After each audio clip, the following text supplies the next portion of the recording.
The first question is from Mehtab, West Bengal, India. Is it permissible to convert a church or a temple into a mosque after that area is conquered by the Muslims? And a similar question of the same category is asked by Munir from London, UK. What are your views regarding Erdogan, the president of Turkey, converting the Hagia Sophia from the status of a museum to that of a mosque? There are two questions asked by the brothers.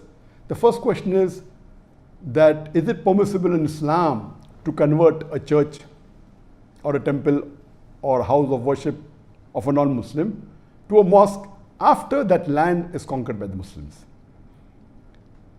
The reply to this is yes. There are several hadith and there are several references that it is permissible to convert the house of worship of the non-Muslims to a mosque if the Muslim wants to after they conquer the land. But regarding those places of worship where there is a contract with the non-Muslims, for example, if a non-Muslim has a contract with the Muslims and they have a treaty that we accept you as our rulers, or if the non-Muslim they surrender and they agree to be under the rulership of the Muslims, then these non-Muslims are called as dhimmi.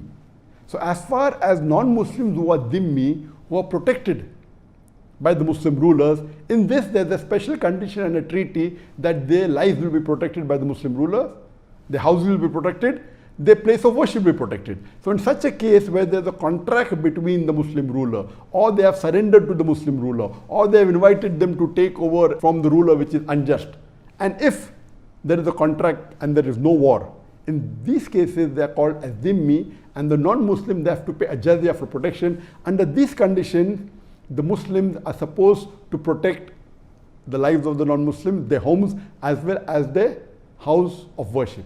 But they cannot build new house of worship which belong to non-Muslims. They cannot expand it, but they can keep it. And here, the Muslims will not touch the house of worship of the non-Muslims. But if the Muslims conquer the land, in this case, it is perfectly permissible for the Muslims to convert it into a mosque. As far as the second question is concerned, that what are my views regarding the issue that has taken place today? And we know that the court has given the verdict, and Erdogan, the president of Turkey, has said that the Hagia Sophia, which was a museum, would be reverted back to a mosque. Let me first give you a brief regarding the history of Hagia Sophia so that people who are unaware will know about it, and then I will give my views. As far as Hagia Sophia is concerned, it's a monument which is there for about 1,500 years. It was built by Emperor Justinian I in 537 CE. It took about a few years for him to build, and it was a cathedral of the Greek Orthodox. And it remained a cathedral for several centuries.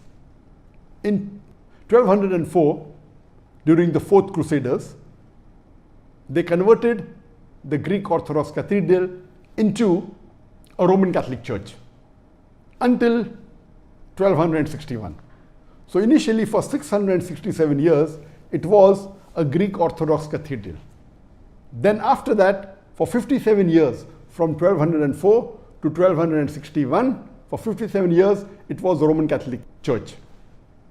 Again later on, when the Christian Byzantines came to power, it was again converted back into a Greek Orthodox cathedral until the Ottoman rulers, until Sultan Muhammad Fateh. He conquered Constantinople in 1453. Then it was converted into a mosque. So since 537 up to 1453, for more than 900 years, it remained a Greek Orthodox cathedral. Then for a few years, it was the Roman Catholic Church, then went back to become a Greek Orthodox cathedral, and it was the largest church in the world where it was built. The biggest in-house covering, and the dome was the largest. It remained largest for 1,000 years until 1500 when a new church was made. In 1453, Sultan Muhammad Fateh, he conquers Constantinople, and then there are documents available that he purchases the Hagia Sophia, and after purchasing it, he converts it into a mosque. It remains a mosque till 1931, until Mustafa Kemal Atatürk, he takes over Turkey and he declares it as a secular state. For 4 years it was closed, and he passes a verdict in 1934 that the mosque should be converted into a museum. And since 1935 till today, 2020 July, that's 11th of July, it remained a museum until today. And all these years, for about 85 years, there were many cases saying that why is the Hagia Sophia a museum?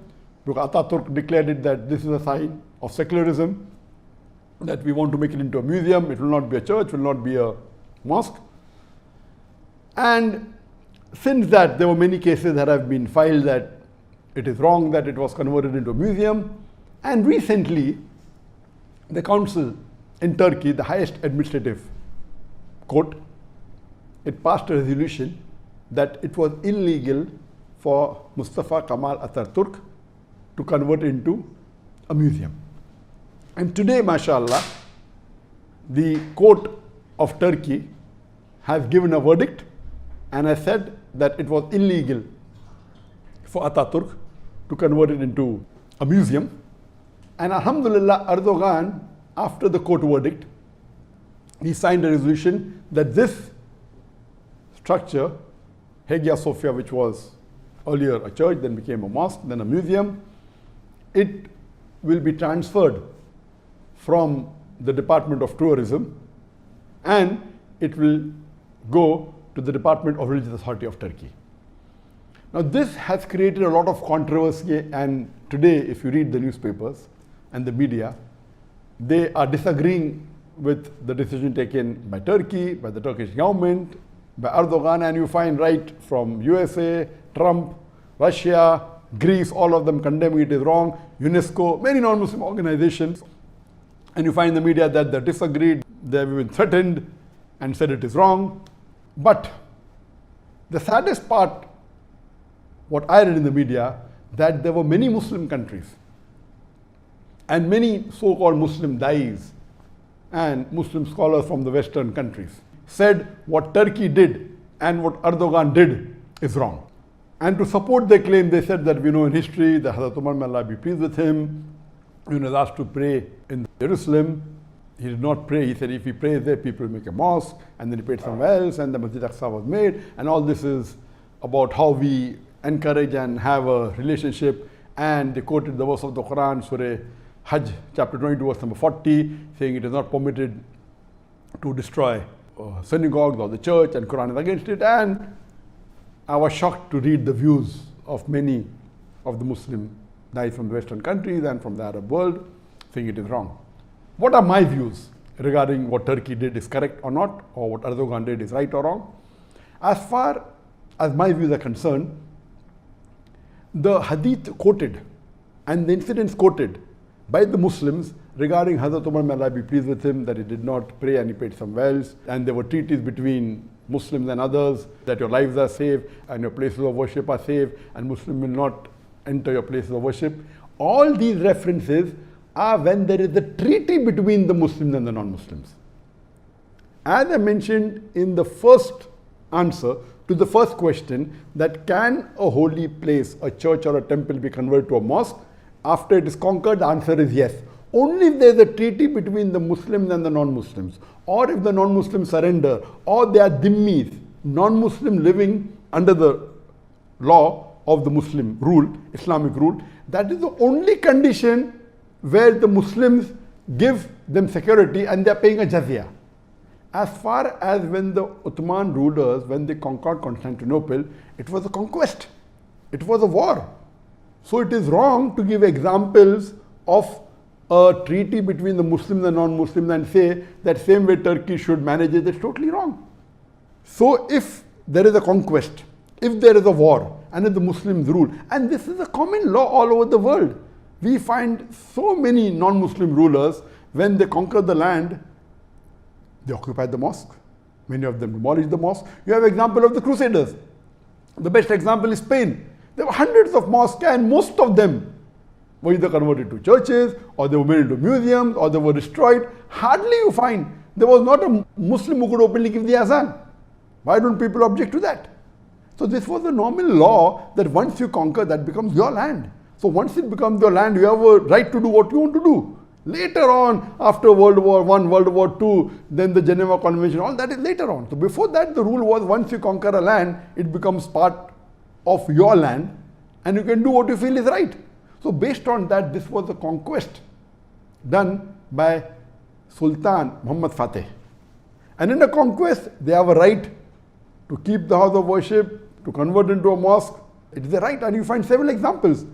In fact, if you read the hadith of the Prophet ﷺ, I'll give you one incident which I don't want to give it, but to reply to these Muslims who are attacking Turkey and attacking Erdogan, that if we read the seerah of the Prophet, if we know in the seerah of the Prophet, when Muhammad ﷺ migrated to Medina and later on he came back to Makkah, during Fateh Makkah, what did he do? When he came back with about 10,000 Sahabas, and it was a victory, the first thing he did was he went to Kaaba, which was the house of worship of the non-Muslims. There were 360 idols in Kaaba. He went in the Kaaba and recited the verse of the Quran from Surah Isra, chapter number 17, verse number 81, which says that وَقُلْ جَعَلْ حَقْ وَزَاقَ الْبَاطِلِ إِنَّ الْبَاطِلَ كَانَ زَهُوقًا. When truth is hurled against falsehood, falsehood perishes. For falsehood is by its nature bound to perish. And he destroyed all the idols. Imagine today, if the non-Muslims object and say, what you did is wrong, will the Muslims agree to them? It was a house of worship of the non-Muslims, right or wrong? Yes. But it was a conquest, though it was a bloodless conquest, it was an easy thing. Once they ruled the land, they destroyed the idols. And that is in Islamic history. So do you mean to say what Prophet Muhammad did is wrong? And many may not be aware that Makkah is also mentioned in the Bible. If you read the Bible in the book of Psalms, chapter number 84, verse number 5 to 7, it says, blessed are those people who travel to the valley of Bakkah. And the same Bakkah, the word is also mentioned in the Quran, in Surah Imran, chapter number 3, verse number 96, which says the first place of worship, the first house of worship of Allah was Bakkah. Same word what the Quran mentions for Makkah, Bakkah, is also mentioned in the Christian Bible. Imagine today the Christians say that Makkah belongs to the Christian and the Muslims should give it to them. Will the Muslims believe? Will the Muslims agree? And the answer is no. Imagine someone comes with a bright idea that let us convert the haram into a museum. Will the Muslims believe? Will the Muslims agree? And the answer is no. So what you have to realize, at that time this was the law. And at that time you see the seerah of the Prophet. What did he do? What happened today, many of the Muslims are being influenced by the Western culture. Because they are staying in Western countries, they want to change the Islamic history. They want to give a ruling. They quote verses from the Quran.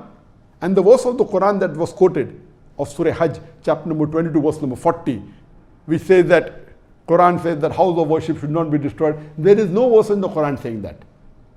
It is a misunderstanding. If you want to know the real context, start from verse number 1 before. Surah Hajj, chapter number 24, verse number 39 says that you are permitted to fight against those non-Muslims who have done wrong. And Allah will aid you and protect you.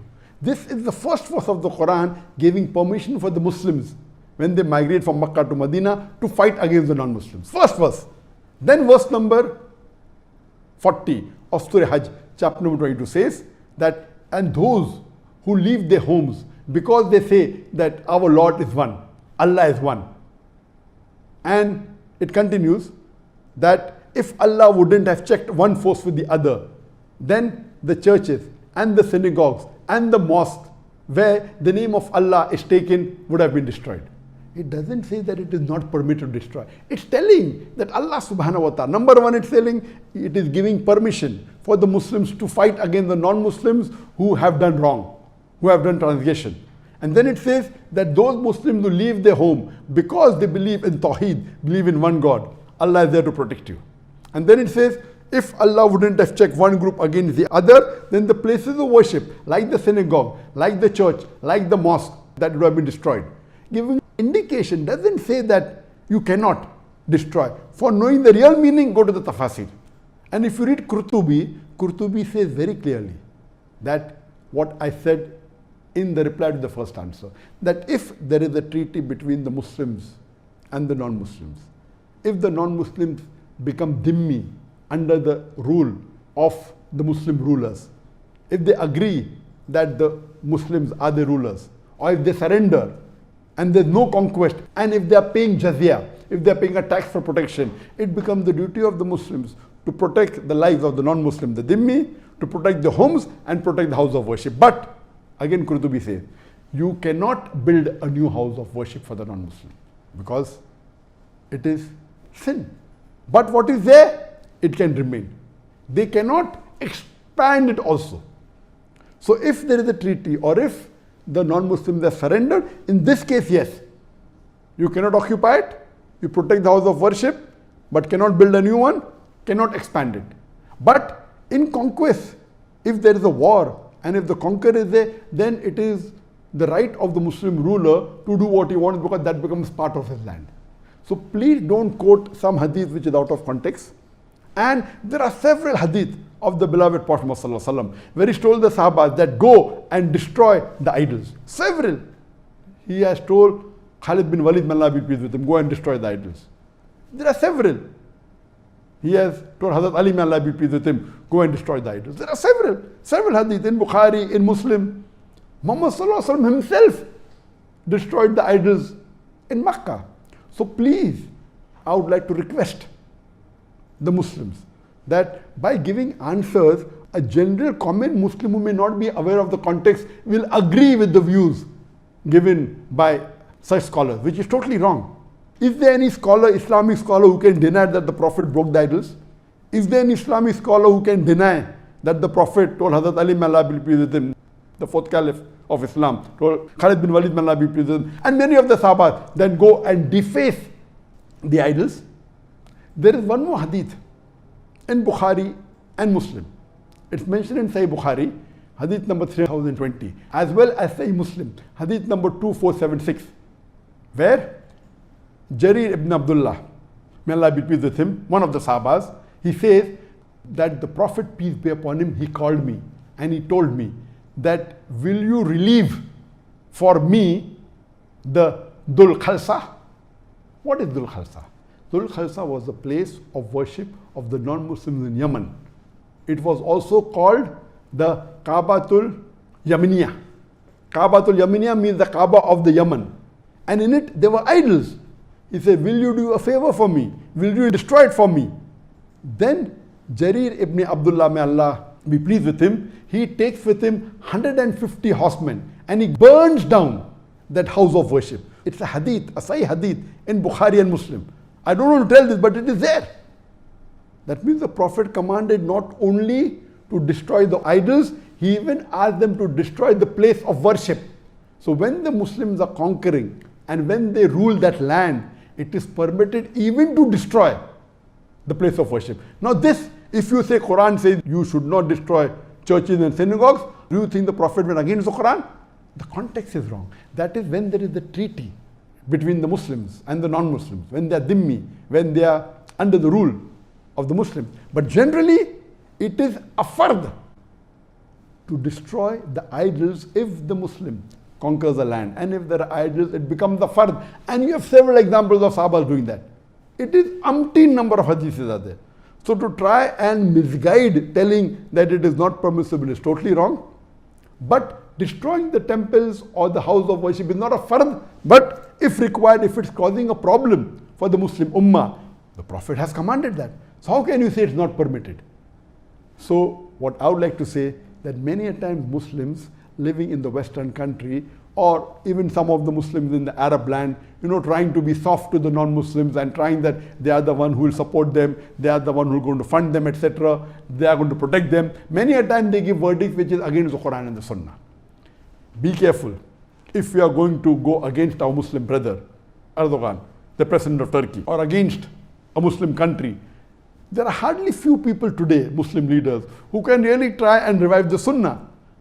And as I said in my earlier answer, that I don't know of any Muslim leader which is anyway close to Muhammad Sallallahu Alaihi Wasallam, or anyway close to the Khulafa Rashidin, the way they ruled, or how they were political leaders. Nowhere close, not even 1%. Now if one Muslim brother is doing something which is there, which is permitted, why are the Muslims against him? So as far as my view is concerned, Alhamdulillah, what Turkey did is completely correct. And if you agree that Muhammad Fateh Sultan, he purchased the mosque. Today we know there are hundreds and thousands of churches in different parts of the world, in the Western countries, in UK, in Europe, in America, which have been purchased by the Muslim organizations. If you say that after you purchase you can't make it into the mosque, that means the Muslim living in the Western country will have to give up all these mosques to the church. If few centuries back, Emperor Sultan Muhammad Fateh purchases, buys with his own money, and that was one of the reasons. So here we're not talking about conquest, it is purchased. We're not talking about war. It's permitted. After war you can convert it. Here he purchased it. There are documents. So the court in Turkey said, seeing as the documents, if there was a case filed that what right does Kemal Atatürk have to convert it into a museum, the highest authority in Turkey, it's a legal verdict, said what is done by Atatürk is wrong. Now what is bothering USA or Russia or Greece? How can they object? How can they interfere in the personal affairs of Turkey, a Muslim country? And why are the other Muslims supporting the non-Muslims? It is totally wrong. As far as I am concerned, whatever Turkey did is correct. It is permitted in Islam. It is Mustab, Alhamdulillah. It was a mosque for several years. It was purchased. If I don't support them now, I'll have to tell all the thousands of mosques in the European country and in USA and in Canada which have been purchased from the church authorities, even they have to give them up. So please, Allah clearly says in the Quran, in Surah Nisa, chapter number 4, verse number 135, that Ya ayyuhallazina amanu, oh you believe, stand out for justice as true to Allah subhanahu wa ta'ala, even if it be against yourself, against your parents, against your relatives, whether rich or poor, Allah protects both. So please, if a Muslim has the guts to do something which is close to Quran and Sunnah, it is the duty as Muslims that we should support him and we should encourage him. Hope that answers the question.